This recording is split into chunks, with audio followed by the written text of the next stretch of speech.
చివరి దినాల్లో మనం ఉన్నాం, చివరి క్షణాల్లో మనం ఉన్నాం, అంత్య దినాల్లో మనం ఉన్నాం. సంఘాన్ని పాడు చేయొద్దు. ఎందుకంటే స్వరక్తం ఇచ్చి కొనుక్కున్నాడు ఆయన. నాది కాదు, నీది కాదు, మంద కాదు, ఆయనది. సంఘాన్ని మనం బలపరచాలి, అంతే.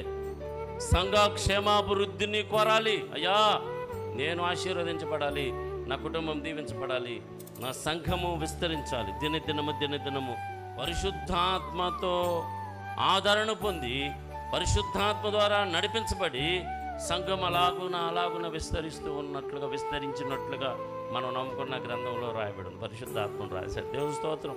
దినదినము మనం ఎదగాలి, సమాధానము కలిగి జీవించాలి. సమాధానాన్ని గురించి చెప్తాం, రక్షణ గురించి చెప్తాం, శాంతిని గురించి చెప్తాం, మారు మనసుని గురించి చెప్తాం. కలువరి సిలువలో ఆయన పట్టిన ఆ అనుభవాలన్నీ జ్ఞాపకం అయినప్పటికీ చూడండి, ఏదో ఒక బలహీనత మనల్ని పట్టి పీడిస్తానే ఉంది. ఇప్పుడు నేను కోరుకునేది కూడా అదే, సంఘ క్షేమాభివృద్ధిని మీరు కోరండి.